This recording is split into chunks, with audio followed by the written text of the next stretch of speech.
హైదరాబాద్ లో ఒలింపిక్స్ నిర్వహించడమే లక్ష్యంగా స్పోర్ట్స్ పాలసీలను రూపొందిస్తున్నామన్నారు CM Revanth Reddy.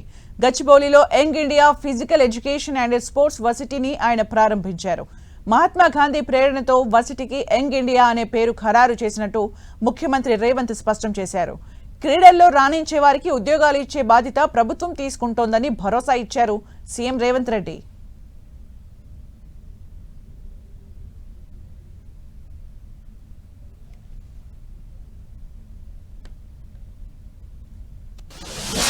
The institution, the academy, Young India, inspired by Mahatma Gandhi. While freedom fight was going on 1921 to 1931, Mahatma Gandhi has run a newspaper. It is called Young India, to inspire India to fight freedom, to get freedom.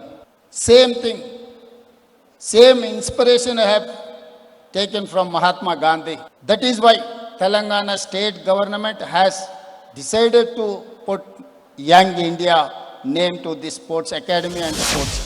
Hyderabad, Telangana wanted to host Olympics. In 2036, India is going to host Olympics. That time, we are preparing our state, our Hyderabad, to host Olympics in Hyderabad. That is what my dream, my students, my colleagues, athletes, all delegates have to support the Telangana policy.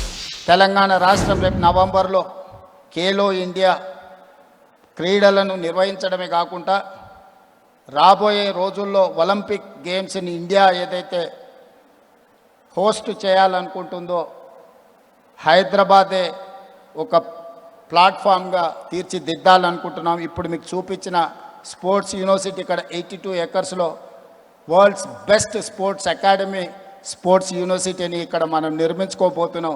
By 2028 December I'm going to inaugurate that sports university and sports academy. This is what my commit. క్రీడల్లో రాణించిన మీ భవిష్యత్తు బాగుంటుంది. మీకు ఉద్యోగాలు కావాలంటే చదువుకున్నంత మాత్రాన్నే ఉద్యోగాలు వస్తాయి అనుకోకండి.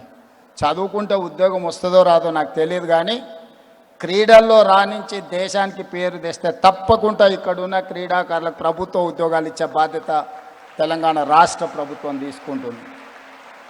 కాబట్టి క్రీడల మీద దృష్టి పెట్టండి. క్రీడాకారులుగా